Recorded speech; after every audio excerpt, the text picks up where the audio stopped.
Thermal stress.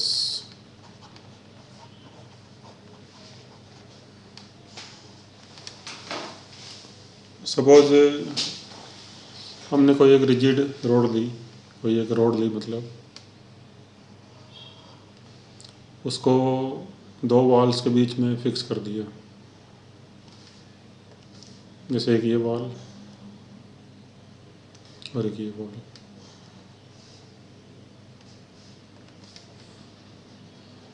मान लो जो road है उसकी लेंथ L है और एरिया इसका A मान लो, और दोनों वॉल्स के बीच का डिस्टेंस भी L के बराबर ही है, और वॉल्स के बीच का डिस्टेंस फिक्स है, वो कम ज़्यादा नहीं हो सकता।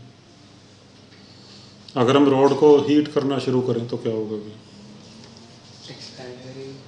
तो रोड एक्सपेंड करना चाहेगी लेकिन कर नहीं पाएगी बिकॉज वॉल्स विल प्रिवेंट। ठीक है, तो let the temperature of road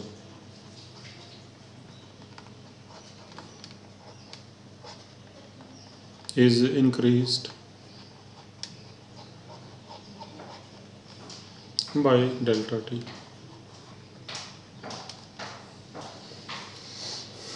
So because of this the road will tend to increase its length.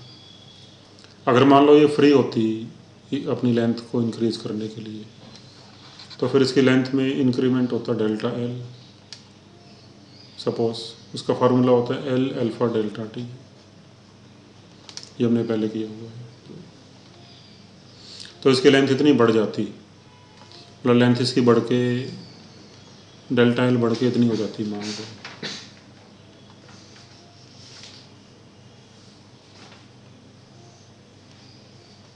ठीक है, डेल्टा L बढ़ जाती,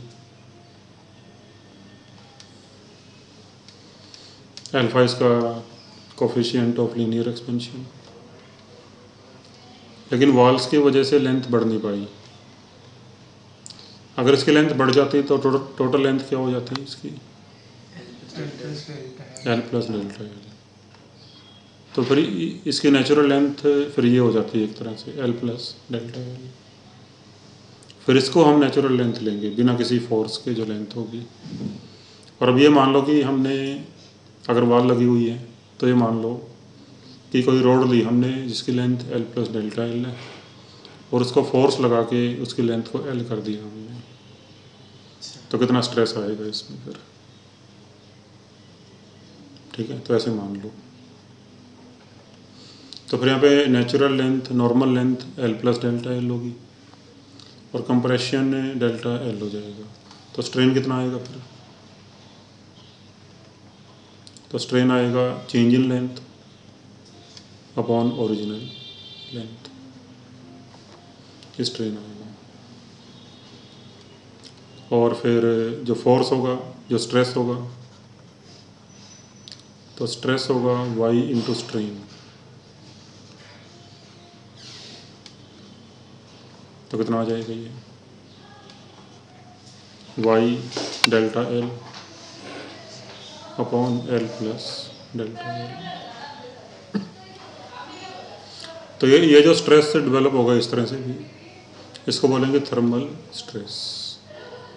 ये टेम्परेचर बढ़ने की वजह से हुआ है। जैसे डेल्टा L की वैल्यू पुट कर सकते हो ऊपर से, L, हाँ जी, अल्फा डेल्टा T।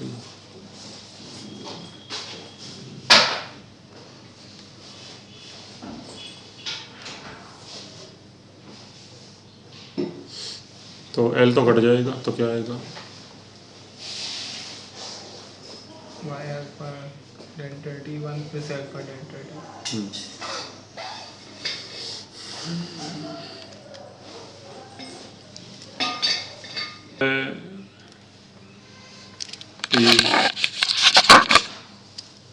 अल्फ़ा की वैल्यू काफ़ी कम होती है, तो अल्फ़ा डेल्टा T 1 के कंपैरिजन में काफ़ी कम होगा।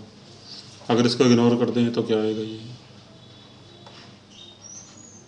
y अल्फ़ा डेल्टा T आ जाएगा। अल्फ़ा डेल्टा T को इग्नोर कर दो तो नीचे 1 ही बचेगा। और फिर कितना फोर्स लगाना पड़ेगा अगर वो निकालना हो? तो फोर्स होता है स्ट्रेस इनटू एरिया, तो इसको ए से मल्टीप्लाई कर दोगे इसको, तो ए वाई अल्फा डेल्टा टी, तो ये आंसर हो गया। ठीक है, अब इस पे क्वेश्चन देखो जरा, अभी असाइनमेंट निकाल लो। एक मिनट। सॉरी,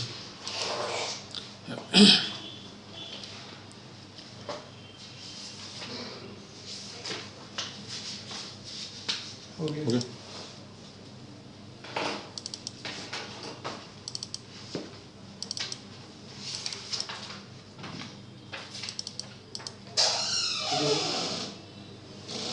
हाँ जी, हेलो सर। सर आपके यहाँ पॉकेट होगा, मैंने ऑफिस ओपन किया है कोरियर का, अच्छा जी, तो कुछ भी हो आप कॉल कर दीजिए और प्लीज़ रिस्पॉन्स दे दूँगा उसमें आपको। अच्छा, ठीक है, कहीं से पिक कर लेगा। ठीक है जी, थैंक यू जी। Thank you.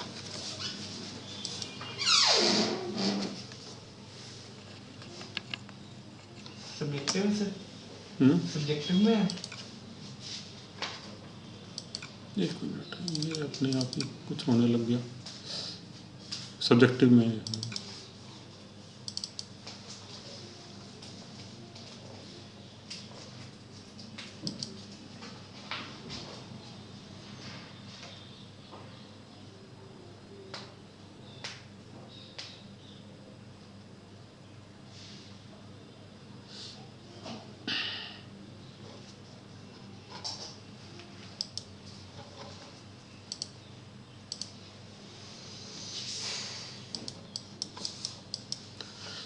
ये भी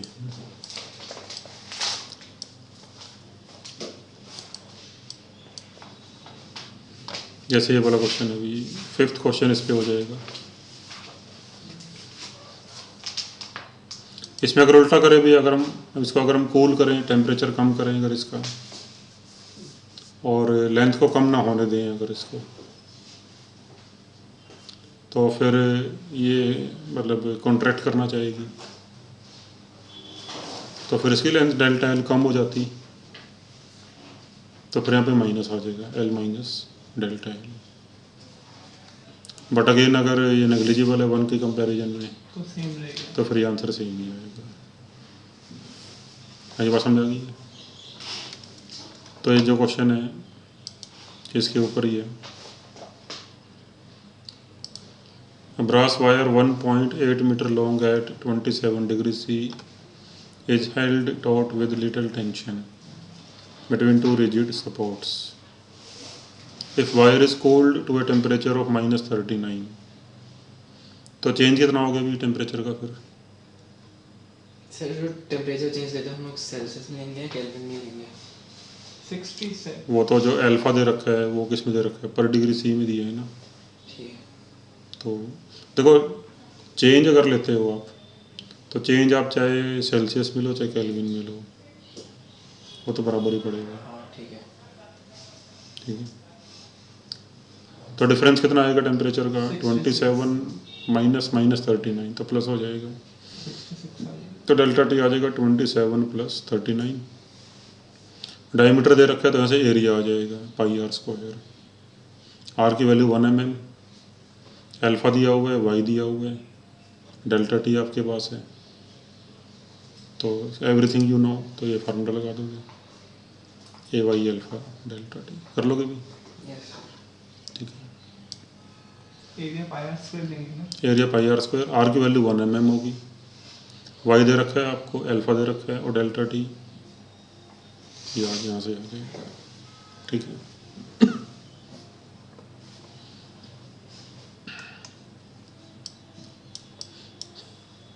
ये बाकी जो पहले वाले क्वेश्चंस हैं, यस। ये तो फार्मूला बेस्ड ही है, पहला दूसरा। ये करिए सर, हमें लाइन लास्ट क्लास में जिसमें मैं अपना पे आए थे। वैसे बैठ के कर लिए थे। थर्ड का भी हमने करानी है कंसेप्ट, यस सर। फोर्थ भी हो जाएगा, फोर्थ भी कर सकते हो, फिफ्थ हो गया। चलो फिर आगे कर लेते हैं पहले। ठीक है, इसके बाद अभी बाई मेटेलिक स्ट्रिप।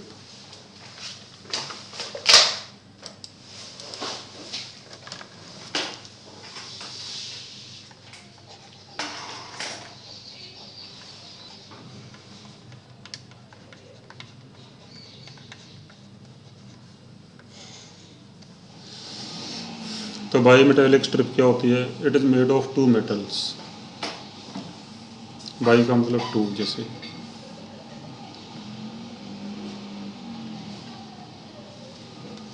मतलब दो अलग अलग मेटल के स्ट्रिप को ज्वाइन कर देते हैं, आपस में ग्लू कर देते हैं इनको। ठीक है, मान लो दोनों की लेंथ सेम है एल एल, बट अल्फ़ा दोनों का अलग अलग होता है। कोफिशिएंट ऑफ लीनियर एक्सपेंशन दोनों का अलग अलग अलग होएगा। इसका अल्फ़ा मान लो अल्फ़ा 2 है ऊपर वाले का, और इसका अल्फ़ा 1 है।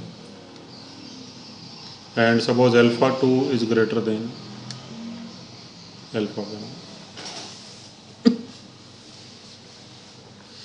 और थिकनेस से हर एक की टी मान लो।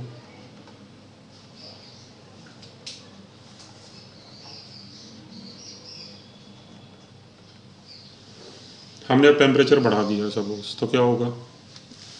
एक्सपेंशन। दोनों एक्सपेंड करेंगी, बट ऊपर वाले ज़्यादा एक्सपेंड करेगी क्योंकि अल्फ़ा 2 अल्फ़ा 1 से ज़्यादा है। तो एज ए रिजल्ट ये बेंड हो जाएगी। ऐसे ये बेंड होके जो ज़्यादा एक्सपेंड करेगी वो मतलब बेंड होके आर्क में बदल जाएगी, और आर्क के आउटर साइड वो होगी जो ज़्यादा एक्सपेंड करेगी। ऐसे मतलब।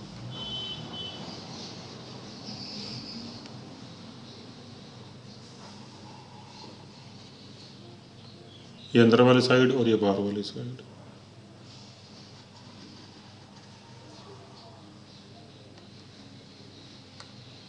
ठीक है, ये बेंड होके आर्क में कन्वर्ट हो जाएगी। देगी कनेक्टेड लेकिन हाँ, ये वो तो आपस में चिपकाई हुई है किसी स्ट्रॉन्ग से एडेसिव से। तो मान लो इसकी लेंथ L1 हो गई है बढ़ के, और इसकी लेंथ L2 हो गई है। तो L1 कितना होगा? L1 होगा L into 1 plus alpha 1 delta T, अगर change in temperature delta T हुआ। और L2 कितना होगा? L into 1 plus alpha 2 delta T. और ये एक आर्क में बदल गई सपोज, और मान लो इस आर्क का सेंटर कुछ यहाँ पे है।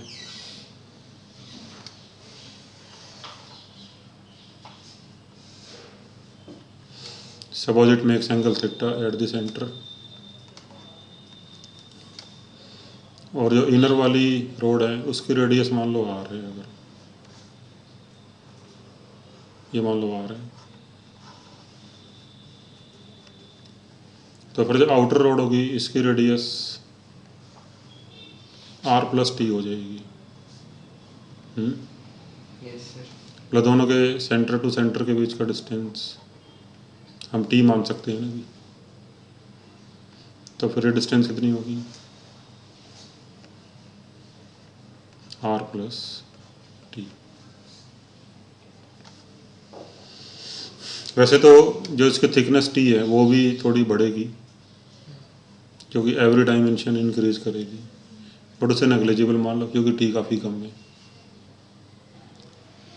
तो फिर अगर हम ये लगाएं फार्मूला, जैसे L equal to R theta होता है, तो for inner strip L1 is equal to R into theta, and for outer strip L2 equal to R plus T into theta.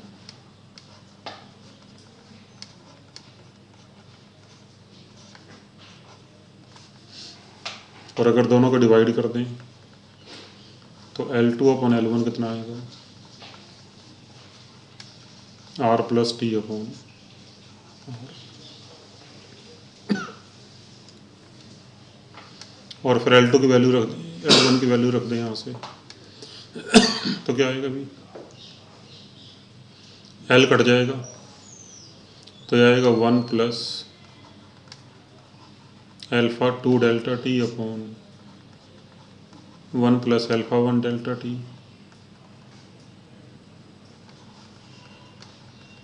मतलब हम आर की वैल्यू निकालना चाह रहे हैं कितनी होगी, what is radius of the arc formed.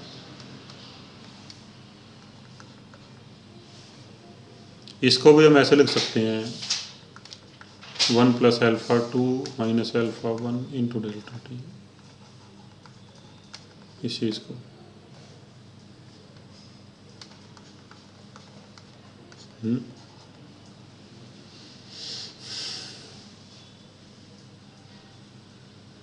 जैसे इसको ऊपर ले जाओगे अगर, देखो ऐसे पावर -1 हो जाएगी, फिर पावर -1 हो जाएगी, फिर बाइनोम में लगा के, फिर जैसे देखो ऐसे, जैसे 1 + α2 / 1 + α1 अगर लिखा तो ऐसे हम लिख सकते हैं 1 + α2 × 1 + α1 की पावर -1, फिर यहाँ बाइनोम में लगा दो तो क्या आएगा,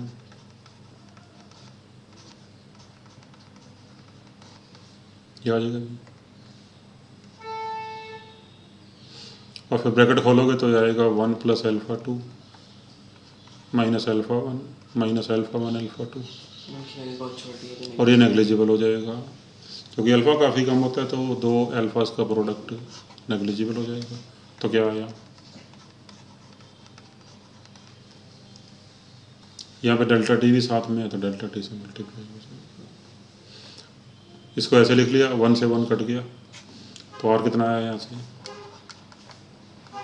T/α2 -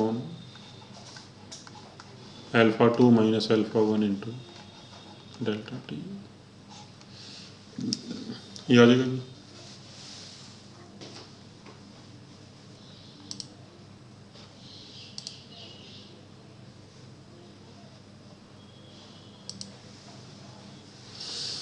तो इसमें देखो डायग्राम क्या है,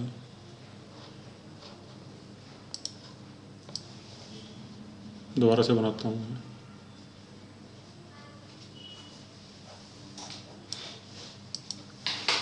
मान लो किसी कंटेनर के अंदर लिक्विड लिया हमने, ठीक है, मान लो ये कोई कंटेनर है,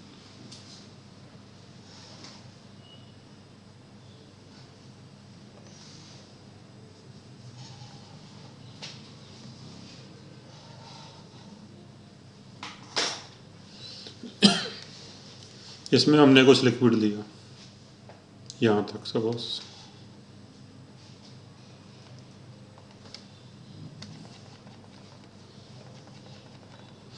और लिक्विड का वॉल्यूम V0 है इसमें शुरू में।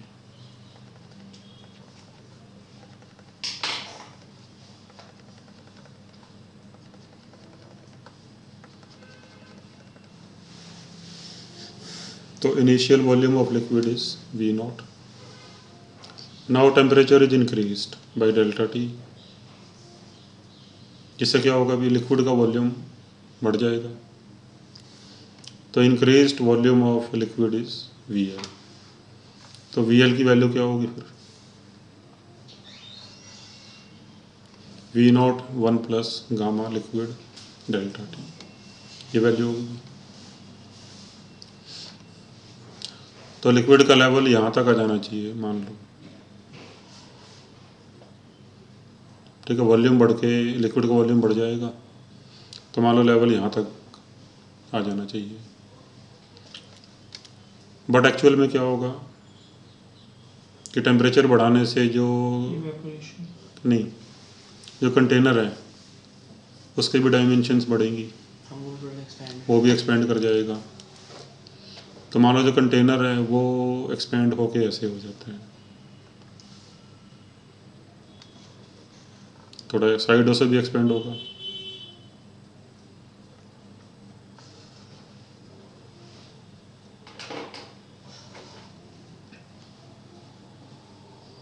तो फिर हमें जो इसका लेवल बढ़ता है वो दिखेगा, वो उतना नहीं दिखेगा, ठीक है। तो फिर हो सकता है कि मान लो हमें यहाँ तक ही दिखे लेवल बढ़ता होगा इसका।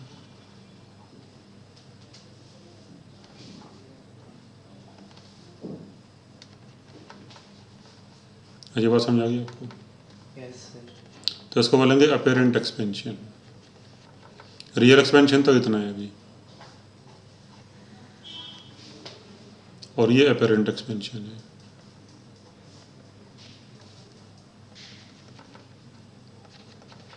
ठीक है, कि भाई वेसल के कंपैरिजन में लिक्विड का वॉल्यूम कितना बड़ा, तो that is known as apparent expansion.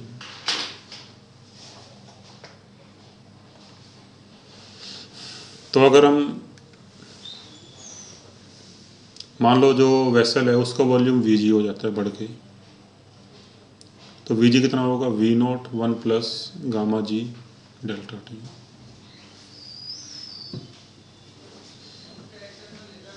मान लो शुरू में दोनों का वॉल्यूम सेम था, लिक्विड का भी और वेसल का भी, और टेम्परेचर बढ़ाने से लिक्विड का वॉल्यूम VL हो गया और वेसल का वॉल्यूम Vg हो गया। तो फिर ये Vg की वैल्यू, ये VL की value, and what is increase in volume of liquid with respect to vessel, तो ये होगा VL माइनस Vg।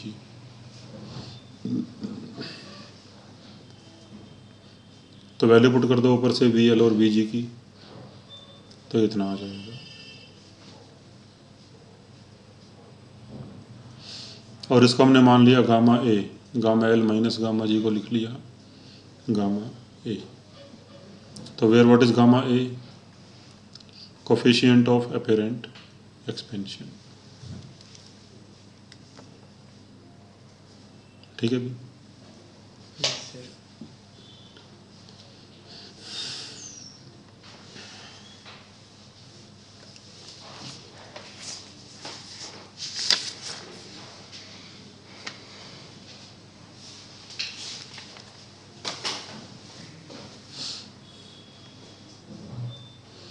तो ये क्वेश्चन देखो, क्वेश्चन नंबर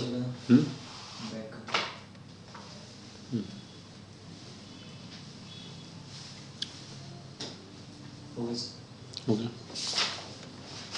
एक ये वाला क्वेश्चन देखो, इसमें क्या नंबर दिया आपकी, इसमें सेम नंबर पे ही है क्वेश्चन, छठा क्वेश्चन ही है। तो ये वाला क्वेश्चन देखो कैसे करोगे।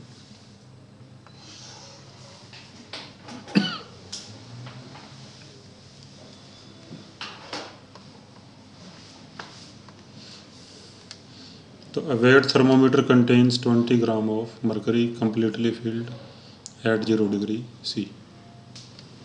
तो जैसे कोई मतलब वेट थर्मोमीटर है, मतलब कोई वेसल है जिसमें मरकरी है 20 ग्राम और ये पूरा भरा हुआ है ये ऊपर तक, और किस टेम्परेचर पे है ये, 0 डिग्री C पे है। और इसके अंदर जो मरकरी है मास M1 मान लिया उसका, तो what is value of M1, 20 gram.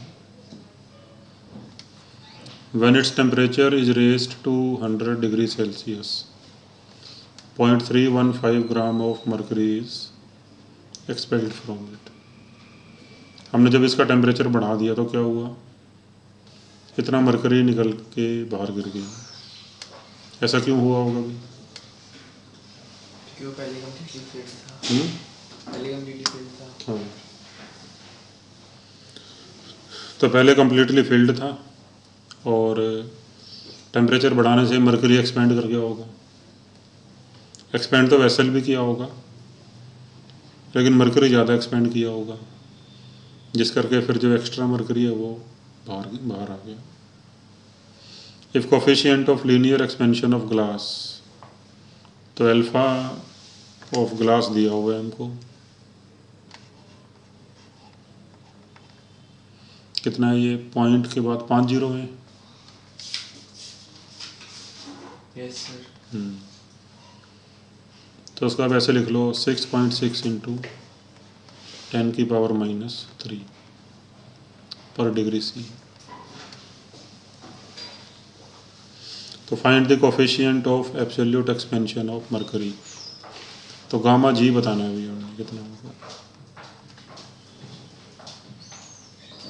Gamma mercury, sorry gamma mercury बताना है। अल्फा जी यानी ग्लास का, क्योंकि वेसल ग्लास के बने होते हैं नॉर्मली।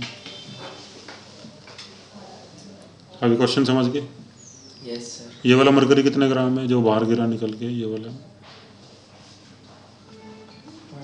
0.315 ग्राम।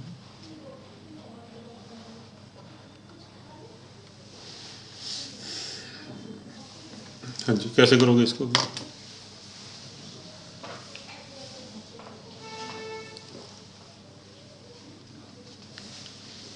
तो देखो, मान लो शुरू में वॉल्यूम V1 है वेसल का, तो इसके अंदर जो मरकरी होगा उसका वॉल्यूम भी V1 होगा। डेंसिटी ρ1 मान ली मरकरी की शुरू में, तो मास क्या हो जाएगा? वॉल्यूम इनटू डेंसिटी, तो m1 इक्वल टू V1 ρ1। बाद में सपोज जब टेम्परेचर बढ़ाया तो वॉल्यूम, तो वेसल का वॉल्यूम बढ़ के V2 हो गया, और इसके अंदर मास m2 बचा, बाकी बाहर निकल गया, और डेंसिटी ρ2 होगी, तो फिर m2 क्या हो जाएगा?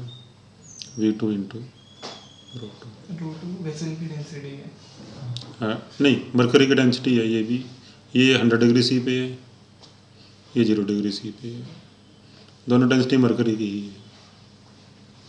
तो लिख लो बेशक ρ1 एंड ρ2 आर डेंसिटी जो मरकरी है at 0 degree C and 100 degree C.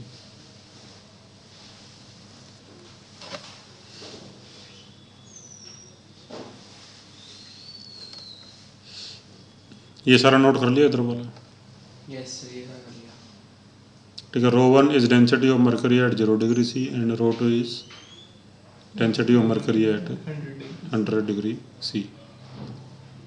और V2 V1 ये वेसल के वॉल्यूम है 0 और 100 पे।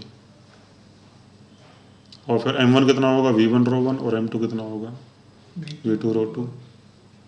तो पहले इसमें मरकरी का मास m1 था, अब m2 है, बाकी बाहर आ गया, तो दोनों का डिफरेंस क्या होगा?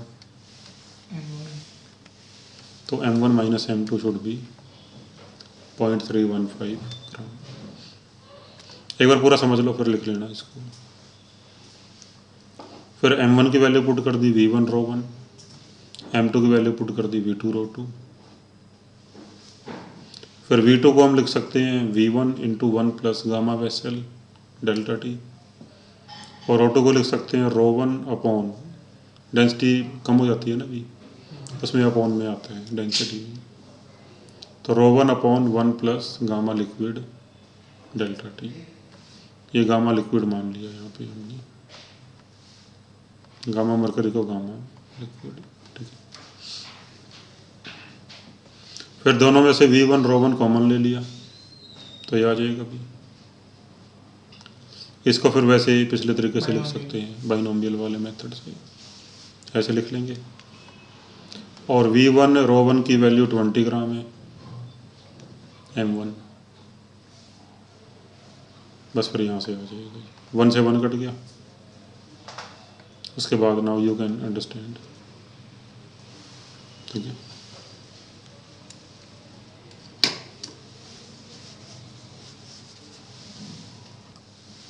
सर वो लास्ट में हमने गामा की जगह पे अल्फा वही किया ना रिलेशन। हाँ, गामा 3 अल्फा होता है ना जैसे, तो गामा जी कितना हो जाएगा? तो गामा जी होगा 3 अल्फा जी के बराबर। बस अब यहाँ पे अल्फा जी की ये वैल्यू पुट करोगे तो आपका आंसर आ जाएगा, जो आंसर दिया होगा।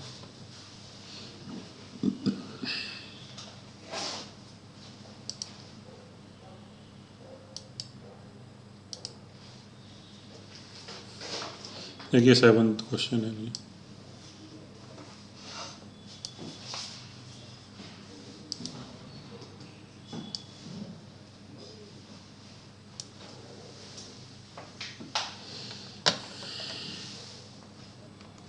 क्वेश्चन देखो क्या है अभी। The volume of bulb of mercury thermometer at 0 degree C is V0। तो ये जैसे मर्करी थर्मोमीटर है, ये ग्लास की कैपिलरी होती है इसमें एक, और नीचे ये बल्ब होता है जिसमें मर्करी भरा होता है। इस बल्ब का वॉल्यूम कितना है? V0 है। And cross section of the capillary is A0। ये जो कैपिलरी है इसका क्रॉस सेक्शन एरिया A0 है। ये कैपिलरी खाली है पूरी अभी, और ये पूरा भरा हुआ है। The coefficient of linear expansion of glass is alpha G and cubical expansion of mercury is gamma m। If the mercury just fills the bulb at 0 degree C, 0 degree C पे है, what is the length of mercury column in capillary at T degree C. तो temperature बढ़ा दिया तो उससे क्या होगा? Expansion mercury expand करेगी, ये बल्ब भी एक्सपेंड कर सकता है, मरकरी भी एक्सपेंड करेगी। बट अगर मरकरी ज़्यादा एक्सपेंड करती है तो फिर एक्स्ट्रा मरकरी ऊपर आ जाएगी इसमें। तो what is length of mercury, ये हमने बताना है कितनी होगी कैपिलरी ट्यूब के अंदर, 30 डिग्री। टी डिग्री से। ठीक है, तो कैसे करोगे इसको?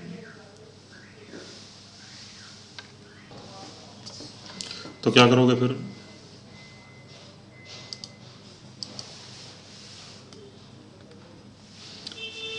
मान लो टेम्परेचर बढ़ाने से, ये है टी डिग्री सी पे ग्राफ, ये वाला diagram.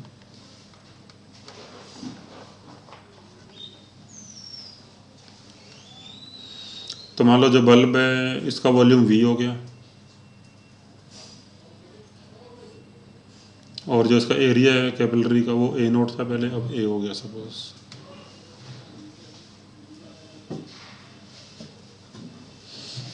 What is total volume of liquid? तो A कितना हो जाएगा, पहले A का देख लेते हैं। A का फार्मूला क्या होता है?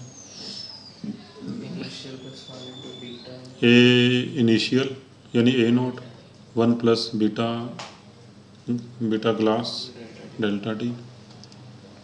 बीटा होता है 2 अल्फा के बराबर। और जो वॉल्यूम है भी इसका बल्ब का नीचे, पहले V नोट था अब V हो गया, तो V कितना होगा फिर? V naught 1 plus gamma glass कितना होगा?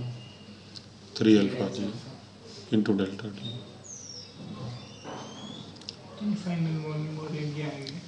And what is final volume of mercury? ये जो पूरा मरकरी है इसका फाइनल वॉल्यूम क्या हो जाएगा? शुरू में V नोट था, फाइनल मान लो VL हो गया। तो what is VL? V naught 1 plus gamma mercury delta T. और जो ये पूरा वॉल्यूम होगा VL, ये कितना हो जाएगा? Initial plus A into H। मतलब ये V प्लस ये वाला वॉल्यूम, VL ये पूरा वॉल्यूम है V मरकरी का इसके अंदर। ये होगा वॉल्यूम ऑफ बल्ब प्लस जो ये वाला वॉल्यूम है, तो वॉल्यूम ऑफ बल्ब V, और ये वाला वॉल्यूम कितना होगा? A into H। तो ये इक्वेशन लगा दी, तो VL की वैल्यू पुट कर दी V प्लस AH, और फिर ऊपर से V और A की वैल्यू पुट कर दो।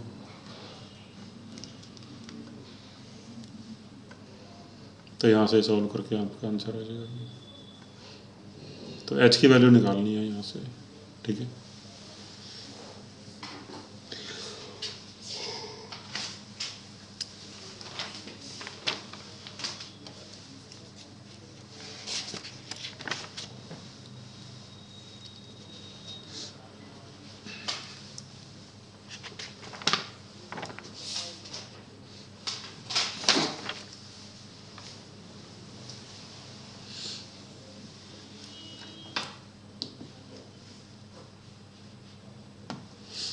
हाँ जी, हो गया।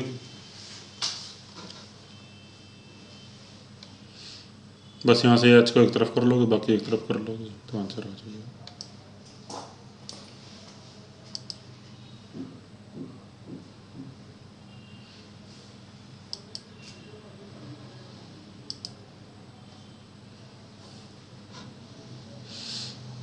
हाँ जी, effect of linear expansion on pendulum clock, ये मैं आपको शुरू से ही कराता हूँ, ठीक है। इसको बंद करके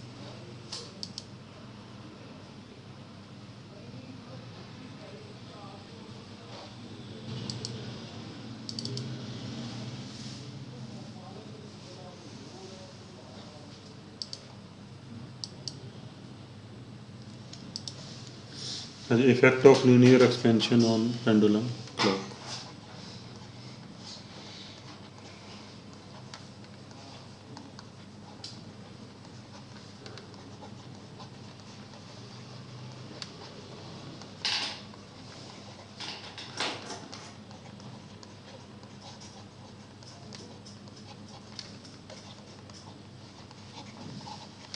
एक मिनट देखो, चल तो रहा है ना ये।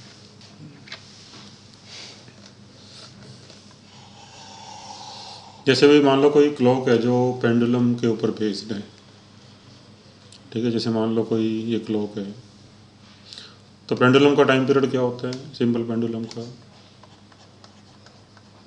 2π√L/G, ये फार्मूला होता है। तो मान लो कोई क्लॉक इस पेंडुलम पे काम कर रहा है, जैसे कोई क्लॉक है ये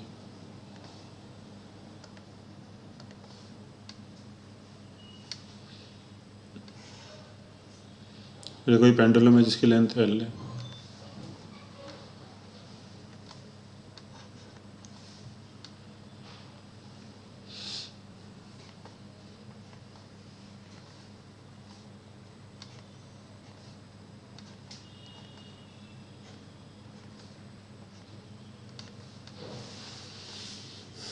तो इसका टाइम पीरियड 2π√L/G है। यानी ये अपना एक ऑसिलेशन टाइम टी में कंप्लीट करता है। वन ऑसिलेशन का मतलब क्या होता है कि मान लो यहाँ से स्टार्ट होके पहले इधर गया, फिर इधर वापस आया, फिर इधर गया, फिर वापस यहाँ मेन पोजीशन पे आ गया, तो दिस मेक्स वन ऑसिलेशन। जब एक बार इधर जाके और एक बार इधर जाके दोबारा अपनी मेन पोजीशन पे आ जाए तो इसका मतलब है वन ऑसिलेशन। उसमें टाइम टी लगता है मान लो। अगर ये क्लॉक सही टाइम दिखा रहा है तो फिर इसकी जो सुई है वो भी टाइम टी आगे बढ़ जाएगी एक ऑसिलेशन के बाद, तो फिर ये टाइम सही दिखाएगा हमको। समझ आ गई बात ये। अब जो इसकी जो सुई है, निडल है क्लॉक की, वो इसके एक ऑसिलेशन में टाइम टी आगे बढ़ जाती है। ये इसका फिक्स हो गया अभी, एक ऑसिलेशन का मतलब टाइम टी। तो यानी in one oscillation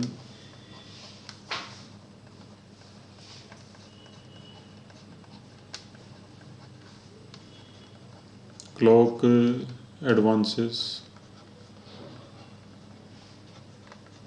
by time T.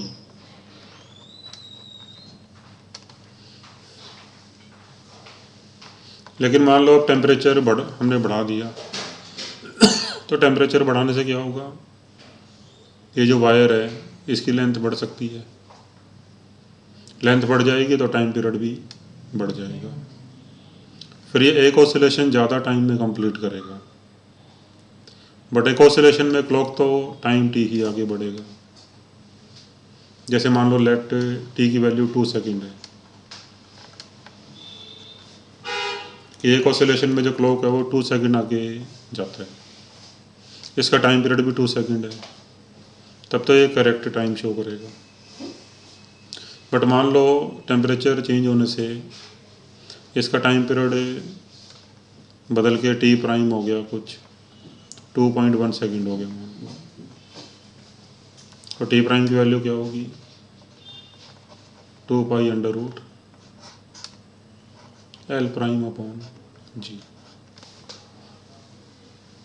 ठीक है, मान लो टेम्परेचर हमने बढ़ा दिया डेल्टा टी से, let temperature is increase by delta T, तो उससे क्या होगा, लेंथ बढ़ जाएगी। लेंथ कितनी होगी अब से L प्राइम, वो होगी L1 + अल्फा डेल्टा टी। ठीक है,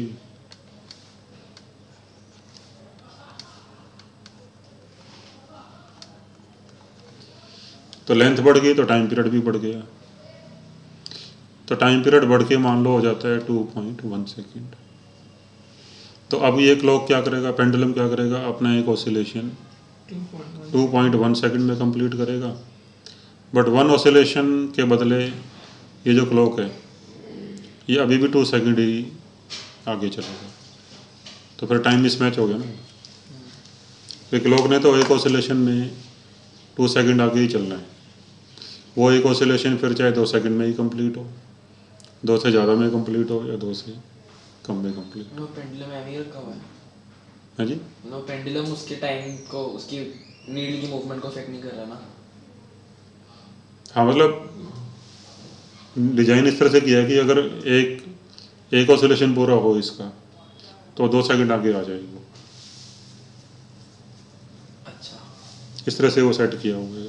बट अब लेंथ, टेम्परेचर बढ़ गया, लेंथ बढ़ गई तो उसका टाइम पीरियड बदल गया। अब वो एक ऑसिलेशन ज़्यादा टाइम में कंप्लीट कर रहे हैं, बट क्लॉक तो उसको 2 सेकंड ही शो करेगा ना।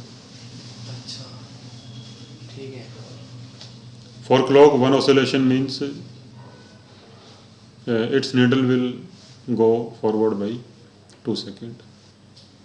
बट मतलब कि वो शो करेगी 2 सेकंड्स में, बट एक्चुअल में 2.1 सेकंड्स हो चुके होंगे। हाँ, तो क्लॉक अब 2.1 सेकंड को 2 सेकंड शो करेगा, पीछे चलेगी क्लॉक आगे से आगे। पीछे रह जाएगी। एक्चुअल टाइम 2.1 सेकंड बीत चुका है, लेकिन वो उसको 2 सेकंड ही शो कर रहे हैं, तो पीछे तो clock will lose the time. 0.1 से 0.1 सेकंड 2.1 सेकंड में 0.1 सेकंड का टाइम लूज कर देगी। 2 सेकंड में 0.1 से 2.1 सेकंड में 0.1 सेकंड 0.1 सेकंड टाइम लूज करती है। तो पूरे दिन में निकालना हो कितना लूज करेगी, तो इन time T prime time lost is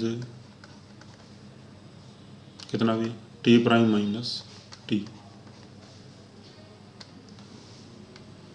और 1 सेकंड में कितना होगा फिर, यूनिटरी मेथड जैसे लगाते हो, T prime minus T upon T prime, और इन टाइम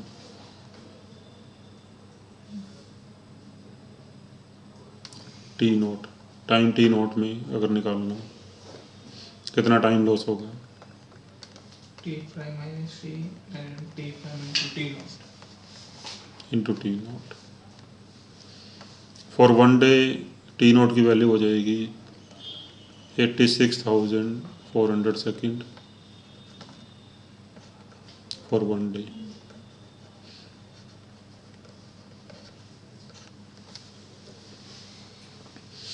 अब इसको सिंप्लीफाई कर लेते हैं अभी, तो कितना आएगा ये 1 minus T upon T prime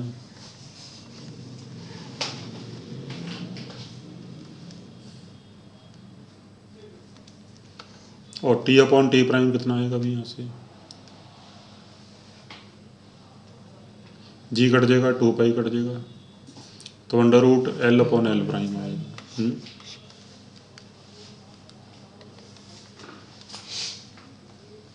तो यहाँ से लिख लेता हूँ कितना आएगा अभी,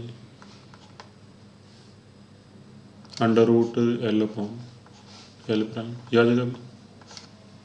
यस सर।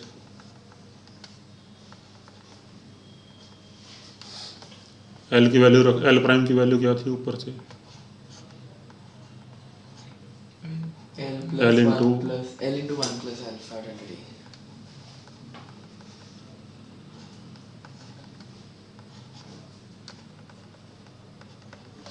एल से एल कट गया, इसको अगर ऊपर ले जाओ तो क्या बन जाएगा ये,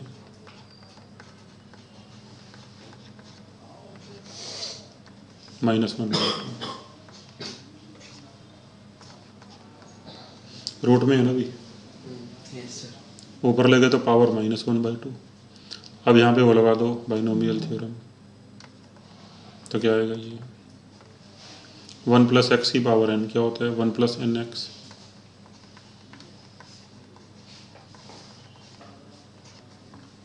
ठीक है।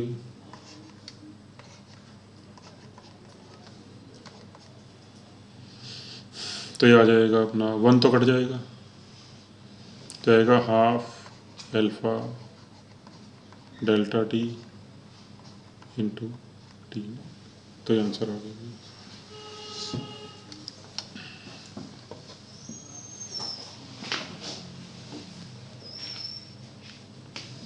ओके भाई, अब इस पे क्वेश्चन देखो, जैसे ये वाला 3rd question,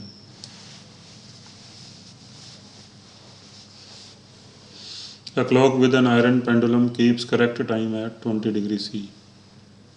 How much will it lose or gain per day if temperature changes to 40 degrees? So 15 or 86,400. Delta T 20 हो जाएगा. ऐसा क्यूबिक कल एक्सपेंशन दिया और ये है हो जाएगा अब तो ऐसा बाय अपॉन 3 करके, 12 into 10 raised to minus 6. तो वहाँ से आंसर हो. करके देखना जरा अभी. क्या आंसर होता है?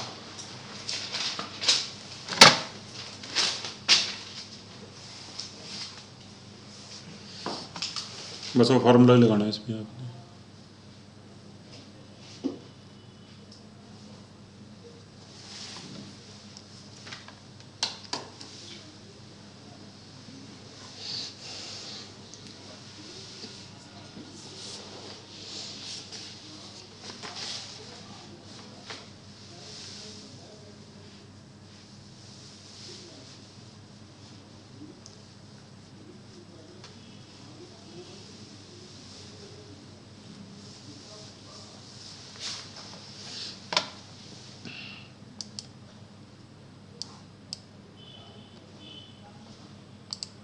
यही आ रहा है सर, यही आ रहा है.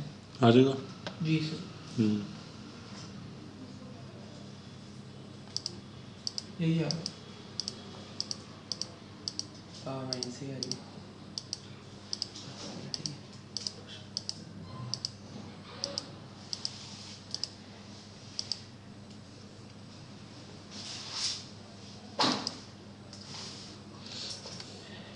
क्लियर कर लो जरा अभी. For gases what is volume coefficient, what is pressure coefficient. एक बार समझ लो इसको. तो वॉल्यूम कोफिशिएंट क्या होता है? मान लो हमने किसी गैस को कांस्टेंट प्रेशर पे हीट किया, तो कांस्टेंट प्रेशर पे वॉल्यूम टेम्परेचर के प्रोपोर्शनल होता है. ये आपने पढ़ा होगा. Yes sir.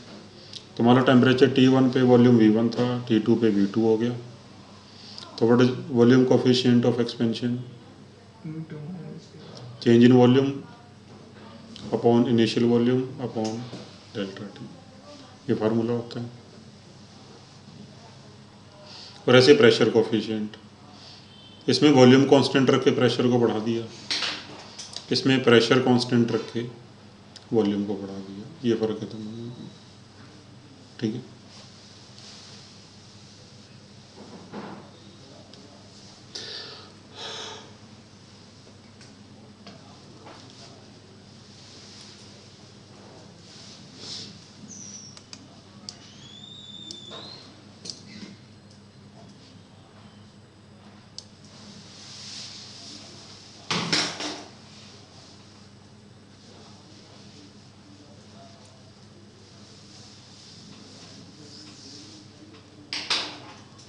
Yes.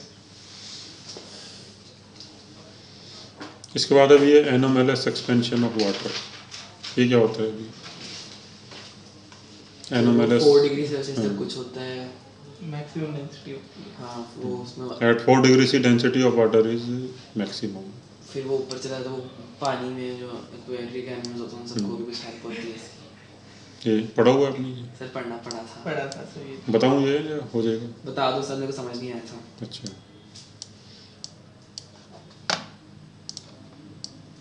सर ऐसी वर्बली बता दो. तो देखो डेंसिटी वाटर की 4 डिग्री सी पे मैक्सिमम होती है. ये पता है सर. ठीक है. और जो डेंस चीज़ होती है वो नीचे रहती है, हल्की चीज़ ऊपर आती है. ये भी बताओ. ठीक है. तो मान लो जैसे अभी temperature, outside temperature 4 degree C से ज़्यादा है. सपोज ये लेक है, ये लेक का बॉटम है, ये लेक का टॉप सरफेस है. और मान लो अभी टेम्परेचर 4 डिग्री सी से ज़्यादा है बाहर का टेम्परेचर. मान लो 10 डिग्री सी है टेम्परेचर, और टेम्परेचर सपोज कम होना शुरू हो गया बाहर का. तो 10 से 9 हो गया, 9 से 8 हो गया. तो टेम्परेचर कम होता जाएगा तो डेंसिटी बढ़ती जाएगी, क्योंकि 10 से लेकर 4 तक डेंसिटी बढ़ती जाएगी. 4 डिग्री सी पे डेंसिटी क्या है, मैक्सिमम। मान लो 10 से 9 हो गया, 9 से 8 हो गया, तो ऊपर के वाटर की डेंसिटी बढ़ती जाएगी, वो फिर नीचे आना शुरू कर देगा, और नीचे वाला वाटर ऊपर जाना शुरू कर देगा। फिर एक पॉइंट आएगा कि वो ऊपर फ्रीज हो जाएगा, है ना। फिर मान लो इस तरह से क्या होगा, पूरी लेक का टेम्परेचर मान लो 4 डिग्री सी हो गया। अब मान लो पूरी लेक का टेम्परेचर कितना है, 4 डिग्री सी है। उसके बाद फिर और टेम्परेचर कम होगा, सपोज 4 से 3 हो गया, 3 से 2 हो गया, फिर डेंसिटी कम होना शुरू हो जाएगी वाटर की ऊपर की। फिर जो 3 डिग्री वाला, 2 डिग्री वाला, 1 डिग्री वाला वाटर है वो ऊपर ही रहेगा, वो नीचे नहीं आएगा। फ्रीज होने लग जाएगा, ऐसे कह सकते हैं। हाँ, क्योंकि 4 डिग्री सी पे डेंसिटी मैक्सिमम है, तो मैक्सिमम डेंस वाला वाटर नीचे ही रहेगा। 4 डिग्री सी से अगर टेम्परेचर कम हो गया ऊपर, फिर वो वाटर ऊपर ही रहेगा, वो नीचे नहीं आएगा। फिर फ्रीज होना शुरू हो जाएगा, 0 डिग्री हो गया, -1 हो गया, -2 हो गया, तो ऊपर अपना आइस बनती जाएगी, बर्फ़ बनती जाएगी ऊपर, बट नीचे वाटर फिर भी 4 डिग्री सी पे अवेलेबल रहेगा काफ़ी टाइम तक। और फिर जो आइस है, वो ice is a bad conductor of heat. तो एक बार आइस बननी शुरू होगी, फिर वो हीट को लूज़ नहीं होने देगी, और काफ़ी टाइम तक टेम्परेचर अंदर कितना रहेगा, 4 डिग्री सी रहेगा। And by the time weather will improve, तो फिर हो जाएगा, ठीक है। तो ये ग्राफ क्या बनेगा? ग्राफ क्या बनेगा? किसका, density of water with temperature. उसका ये ग्राफ होता है कुछ 4 डिग्री सी पे डेंसिटी वॉल्यूम, ये ग्राफ होता है, ये आपके हिस्ट्री में पढ़ा होगा। पढ़ा है तुमने? नहीं पढ़ा था। उसमें बनाओ बुक्स में बनाओ सब। ये बनाए चाहिए रहने। जरूरत नहीं है, फिजिक्स में ज़रूरत नहीं है, बाकी बुक्स वगैरह से पढ़ लेना इसको। इसकी थ्योरी तो पूरी होगी है थर्मल एक्सपेंशन की। आज से हमने जो बायोमेटेलिक स्ट्रिप डिस्कस करी थी, उसका यूज़ क्या है अभी, जैसे बायोमेटेलिक स्ट्रिप का यूज़ क्या हो सकता है? कंडक्टर्स बनाने में, कंडक्टर्स या सेमीकंडक्टर्स बनाने में मुझे ऐसे लगते हैं लोग। बायोमेटेलिक का यूज़ होता है ऑटोमेटिक ऑन ऑफ के लिए, जैसे हम जो प्रेस करते हैं कपड़ों की, हाँ वो बंद हो जाती है। तो प्रेस अपने आप बंद हो जाती है ना, उसमें टिक की आवाज़ आती है जैसे बंद होती है। तो उसमें क्या होता है, एक पत्ती लगी होती है ऐसे बायोमेटेलिक स्ट्रिप। तो जब प्रेस का टेम्परेचर एक लिमिट से ज़्यादा हो जाता है, तो पत्ती मुड़ जाती है। पत्ती मुड़ने से क्या होगा, कनेक्शन टूट जाता है, तो करंट फ्लो होना बंद हो जाता है। और फिर जब प्रेस ठंडी होती है, तो दोबारा से वापस सीधी हो जाती है। ऐसे गीजर में भी आवाज़ आती है टिक की। रुक जाता है। थर्मोस्टेट बोलते हैं इस डिवाइस को।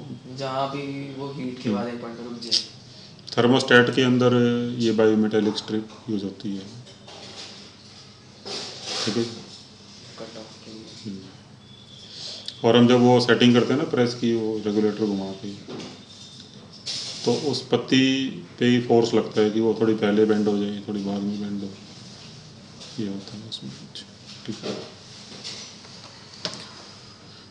चलो बाकी क्वेश्चन करते हैं अब इसके कुछ और। थर्मल एक्सपेंशन हो गया ना सर। थ्योरी हो गई है इसकी, अब कुछ और क्वेश्चन कर लेते हैं।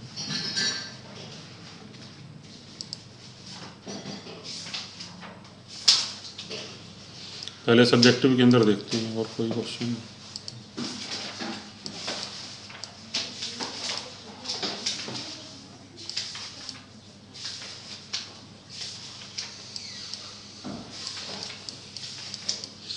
ये बायोमेटेलिक वाला क्वेश्चन यहाँ पे भी है, ये आप लोग कर लेना पहले एक बार।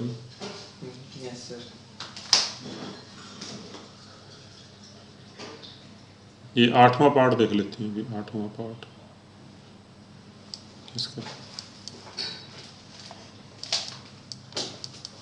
8th पार्ट देखो उसका।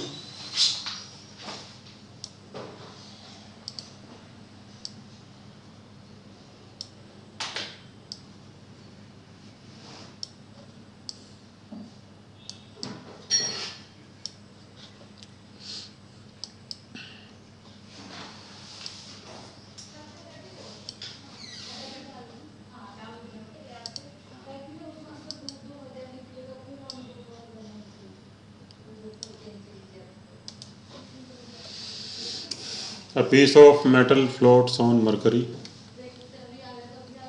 The coefficient of volume expansion of metal and mercury are gamma 1 and gamma 2. तो देखो मरकरी की डेंसिटी ज़्यादा होती है मेटल से, बाकी दूसरे मेटल से।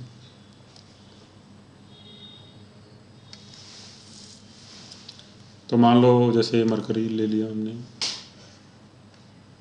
इसमें कोई मेटल का पीस फ्लोट कर रहा है,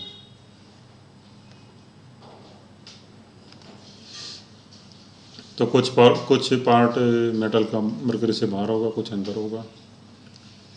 तो what is fraction of volume submerged? Total volume इसका V मान लो, डेंसिटी अगर इसकी सिग्मा ले लो मेटल की, और इसकी रो ले लो मरकरी की। तो फ्रैक्शन ऑफ वॉल्यूम इनसाइड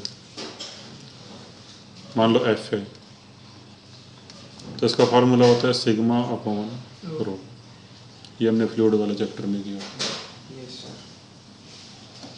अब टेम्परेचर बढ़ा दिया मान लो, तो डेंसिटी बदल जाएगी दोनों की।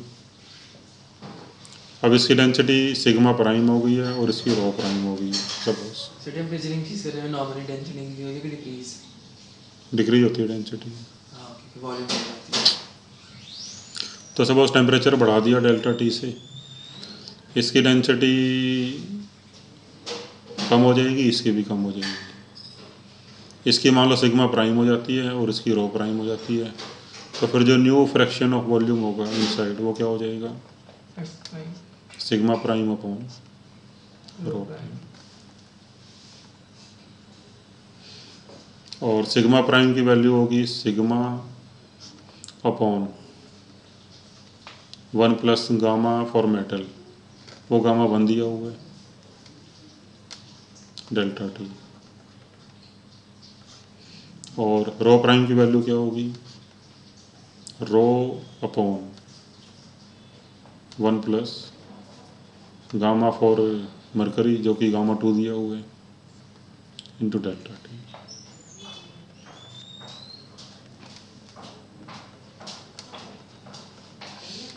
तो सिग्मा अपॉन रो एफ के बराबर है।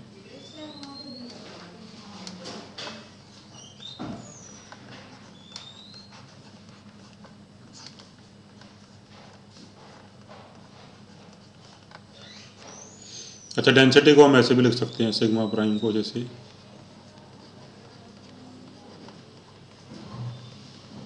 ऐसे भी लिख सकते हैं, माइनस लगा के ऐसे, ऐसे रो प्राइम को। सेम सर से बनाने लगेगा ना अभी। तो फिर हमने एफ प्राइम अपॉन एफ की वैल्यू बतानी है, तो एफ को नीचे ले जाओ, तो आपका ये आंसर आ जाएगा। तो आंसर ये भी हो सकता है, या फिर अगर ये वाली वैल्यू पुट करते उसके अकॉर्डिंग जो आंसर आता है वो भी हो सकता है।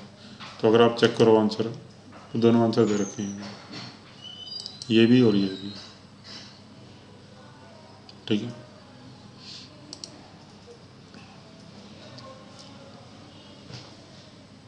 अभी समझ आ गई? Yes.